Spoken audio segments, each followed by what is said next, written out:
This program is sponsored in part by the National Catholic Society of Foresters.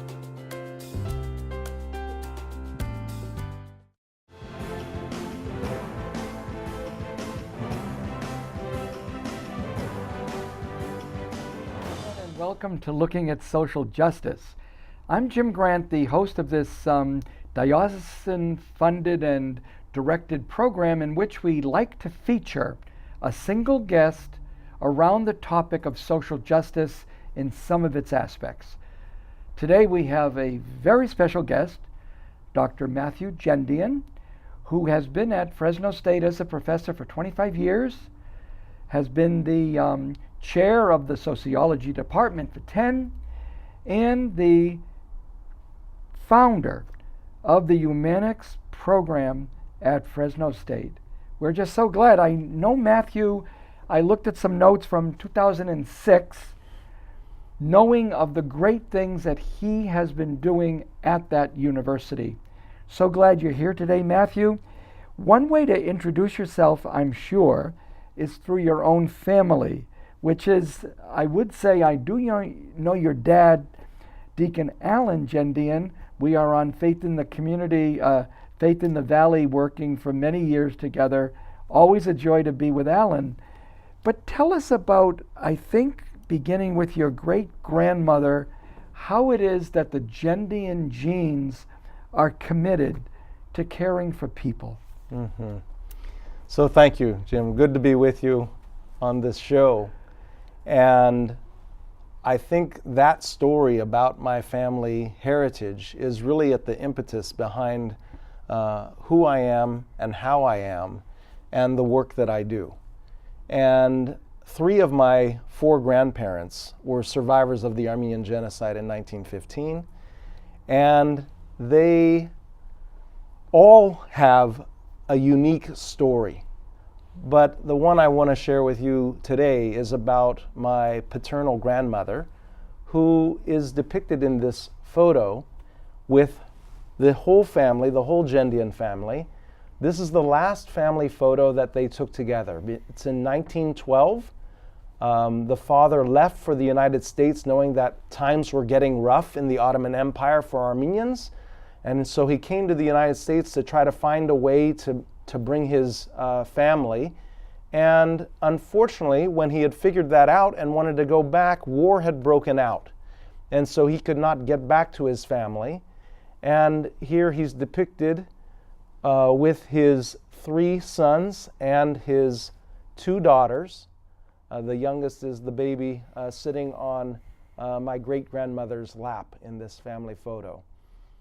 I can only imagine his psychological torment, being a father and not being able to get back to his family, who was in the Armenian Genocide. And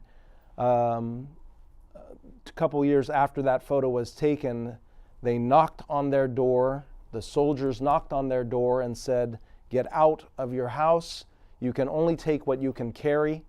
And the mother, with her 5 children, ended up going on a 300-mile death march to the Syrian desert, where they ended up. And although the oldest daughter died on that march because of being, my grandfather told me, she was thrown into a canal and drowned by the soldiers, all of the other 4 children survived. My great-grandmother was the only one who died, and she died of starvation. And when I tell that story, I think about the lesson that I learned from her in that journey. And that is that it's not all about you, that part of it's about service and sacrifice and the legacy that you leave behind. And that's exactly what she did. And so she had any food that she had, she gave to her children, and they all survived. My grandfather to the age of 92, my great aunt, who was the baby in that photo, until the age of 103. Oh my God. The last surviving family member of the Armenian Genocide for us. And I think about what that means for me in my work, right? Not just only to survive, but to thrive.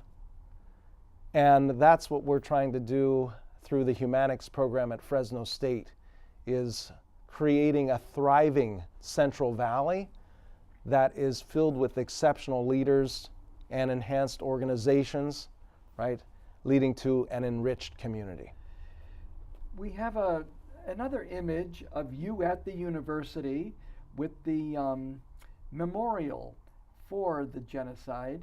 What would you like to tell us about what you did and what the university did and how important it is that we keep in mind these moments in history so that we will learn from them and do the right thing when it's our turn?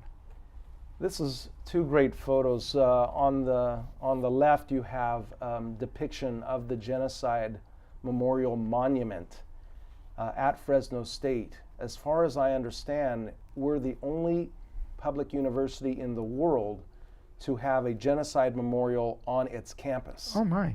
And President Castro and the governing board at Fresno State were very innovative and forward-thinking and progressive and bold to be able to house this, and it wasn't without a fight from certain lobbies to prevent the establishment of this genocide monument on the Fresno State campus, but they saw it through to fruition with community support and raised over $1 million to be able to not only build it but also maintain it and sustain it.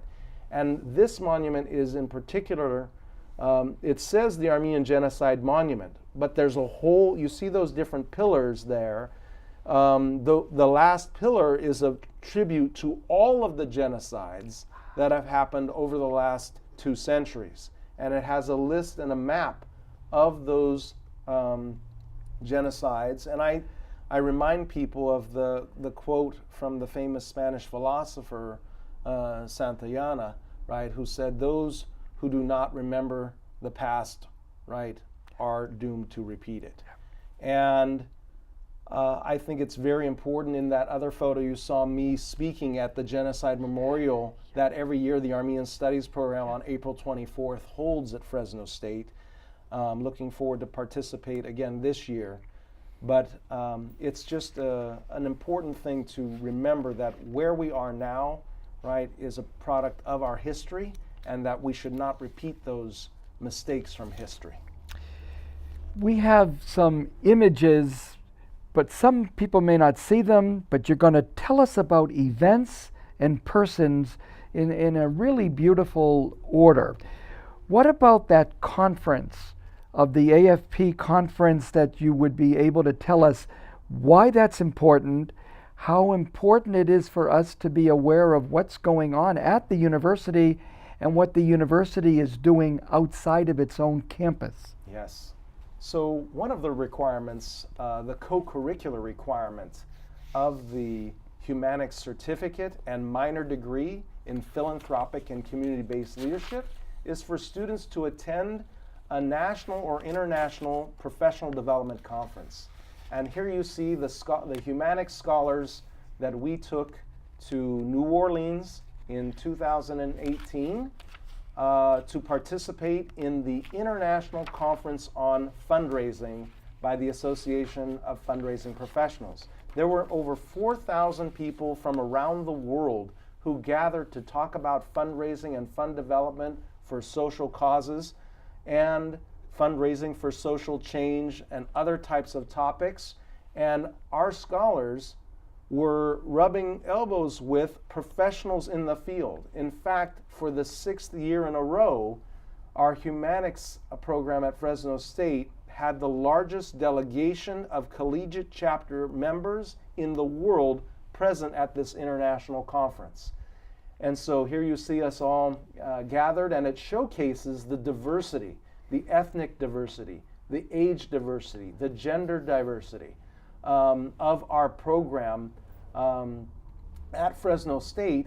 And this is important for us to invest in our students to go out to different places, to meet people from other areas of the world, and to talk with them about what's going on in their community, because our students bring that information back and then use that with the organizations that they're working with in the Central Valley.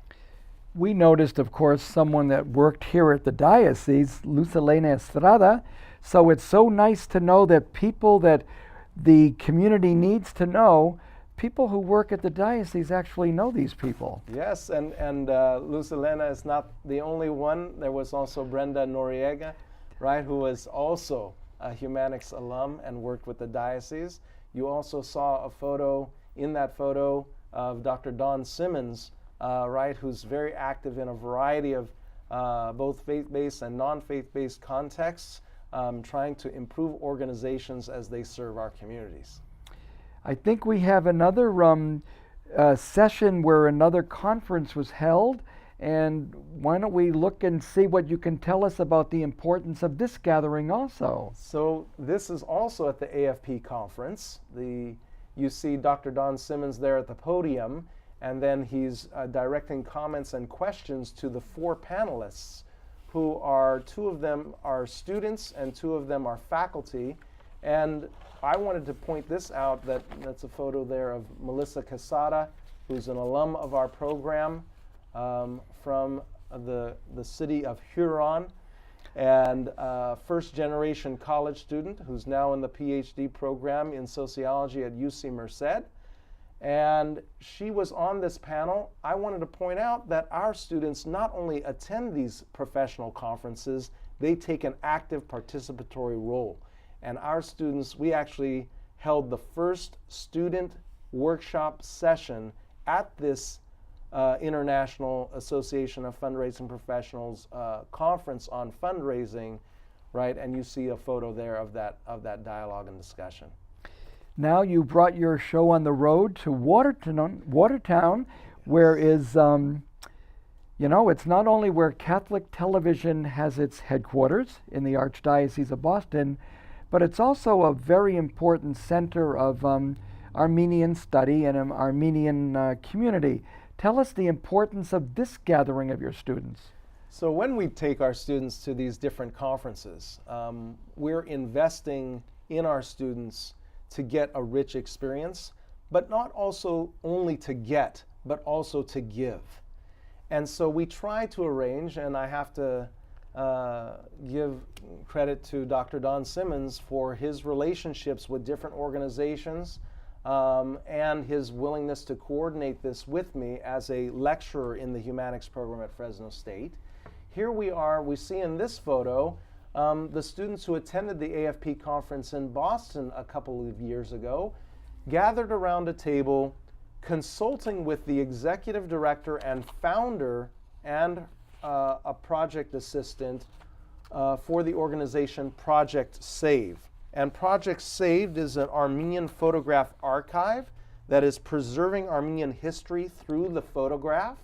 You can see a photograph in the background from the genocidal era. And our students were serving this organization by providing feedback and consulting on the organization's website, governance, and other kinds of documents. So we want to help as well as receive, and it's in these processes that our students make the transformation from student to professional. One thing about the Humanics program that I'm learning about is this whole idea of its giving quality, its need to be philanthropic, the need to be not only, as you say, to get, but to give. There is a picture now of Students for Giving, and I think there's also a list that I looked at all the many different agencies that even I would be aware of where this Students for Giving is having a very positive effect here locally right in Fresno. So let's look at that one and have us learn a bit of Luz Elena again, yes. Which is awesome. Tell us more about what this one is about. The Students for Giving, what are they doing? This is a very unique project for an undergraduate experience at a university. And in the Students for Giving project, the students research needs in the community, they identify organizations that are meeting those needs, and they invite organizations to apply for grants. So the students are learning about fundraising and grant making and stewardship, And in that process, they're actually awarding grant funds to organizations working in the Fresno and the Central Valley. And in this photo, you see a grant being awarded. The total there is $5,000 to the Lowell Community Development Corporation, which is one of 33 organizations over the past 12 years, which we have awarded $147,000 in total. And about 350 students have gone through this particular course at Fresno State.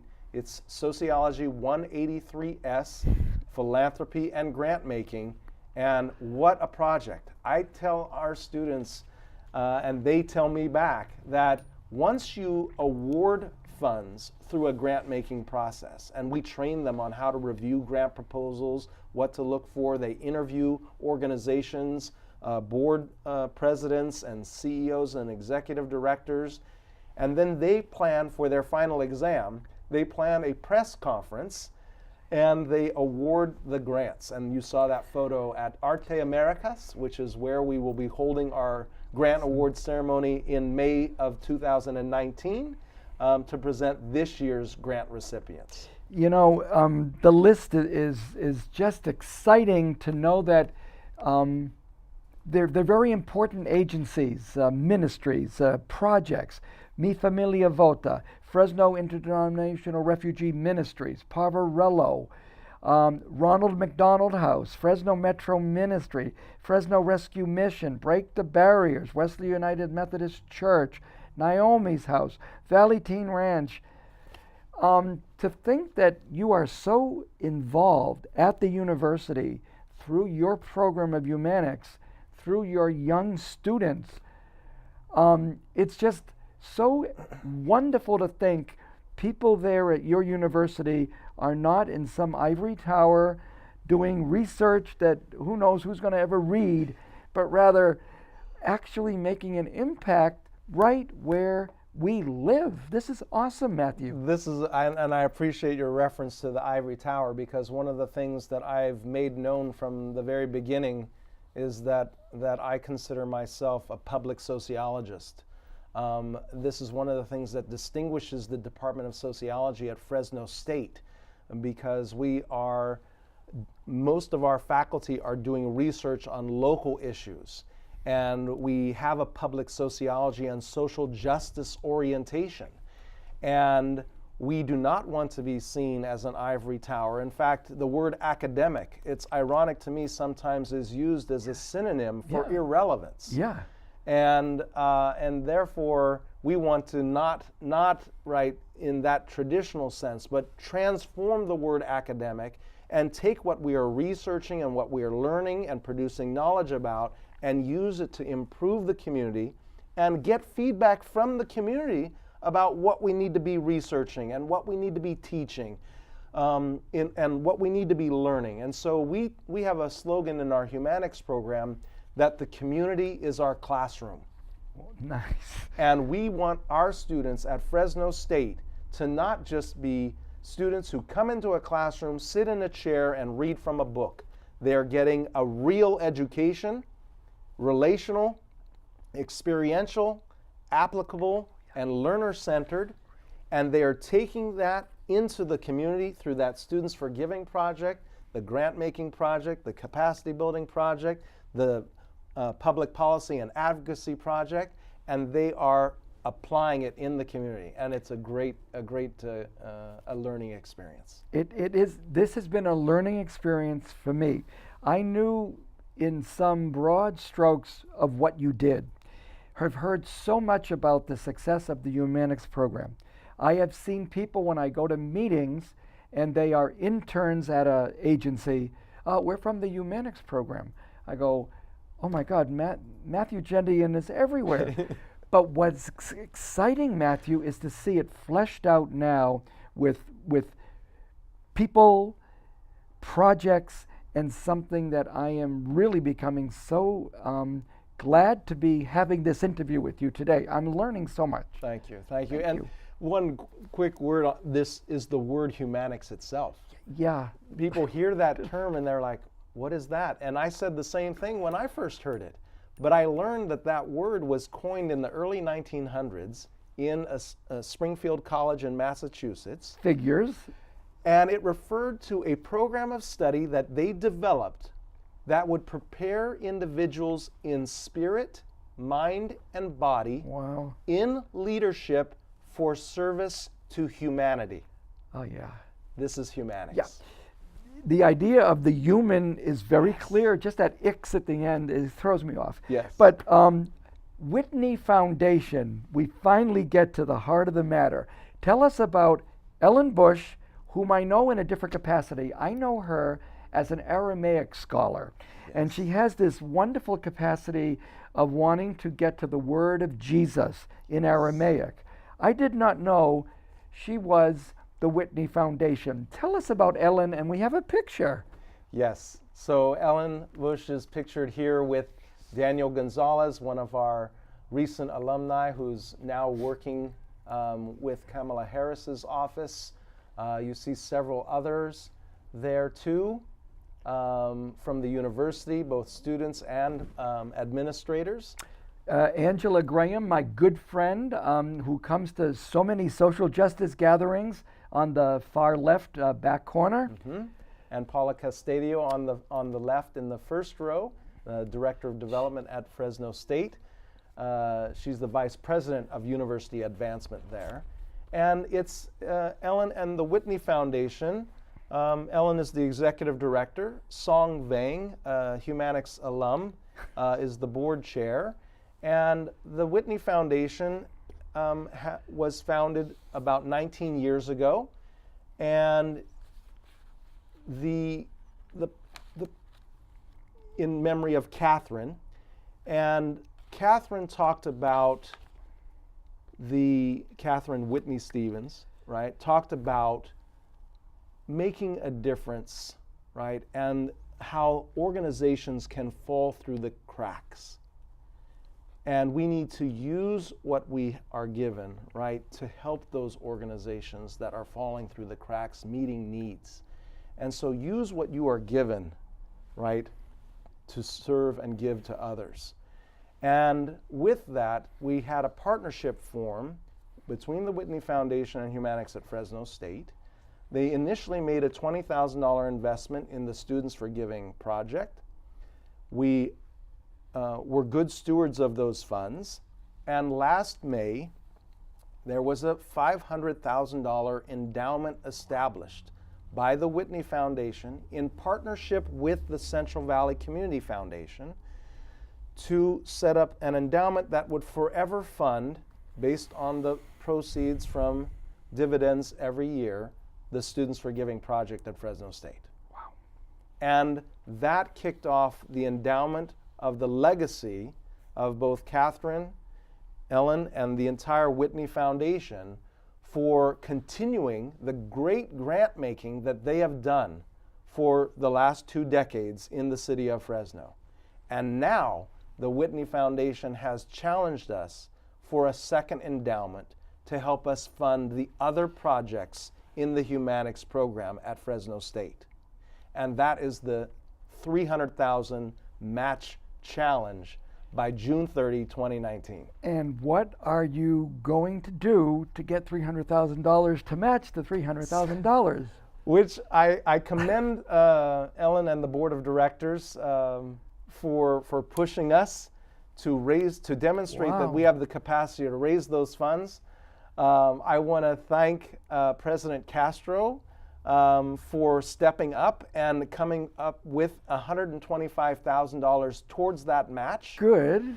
And we are building around that then, reaching out to alumni and organizations and others who have benefited from the Humanics program at Fresno State to match those funds in order to reach the total $600,000, right, that we will have then to fund the capacity building project, the public policy project, the grant making project, those trips to the alternative summer break project, right, the AFP conferences, all those kinds of things. Got to admit, Dr. Castro and Mary are awesome.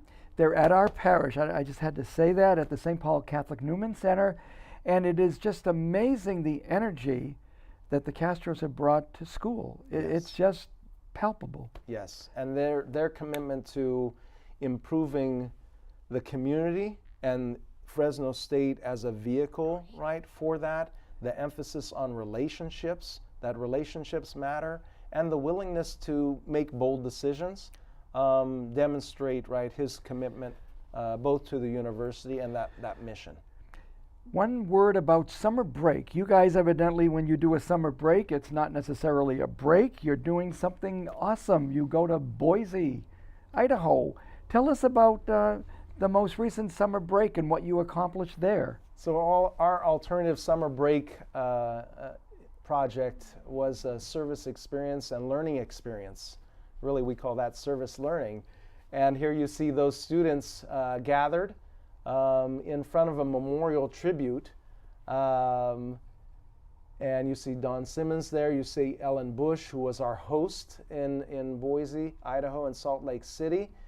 And what we did there was we learned from organizations that were making a difference and moving the dial on issues around homelessness, on affordable housing. And we were learning how another community was getting it done. And that then helps us inspire our minds to be innovative and creative. Not that we can drag and drop what's going on there to Fresno, but we can adapt and begin to stimulate our creative minds to think about solutions that will work in Fresno. And one example is the historic building. They turned an old macaroni factory into an affordable housing complex with multi-uses. Just really impressive kinds of learning that we saw there. You know, we've got about a minute and a half, so I'm going to just say one thing and leave you about a minute. You've got 250 plus alumni since 2001. 70%, it says, still living and working in the Central Valley, which is really awesome, because you always think people that we train and give them good skills, if they fly away because they don't want to live here. No, they do want to live here. They want to make here better. Yes. Two people I want to tell you. Moore Chang, Healing Hope, awesome person in the Hmong community, all that she's done. And Brenda Noriega, did you know she had lunch with the Pope? No. She did. Oh I just want to brag. Brenda, who was here, now in San Bernardino, being in charge of Hispanic ministry, Wow. was one of 12 young adult leaders lunching with Pope Francis in Panama, and got to ask him the question, Your Holiness, what about this crisis we're going through? What can you do to help us, please? So she put it right up to Pope Francis. Nice. You've got 22 seconds, Matthew. What are you going to say? You know, I just really want to, again, thank you for this opportunity, because sometimes humanics is called one of the best kept secrets at Fresno State and in the Fresno community. So I want to highlight our matching grant challenge until June 30, 2019. You can go to www.fresnostate.com/give-now, click, type in humanics, and contribute towards that matching grant. Thank you, Matthew. A pleasure. God bless. Thank you.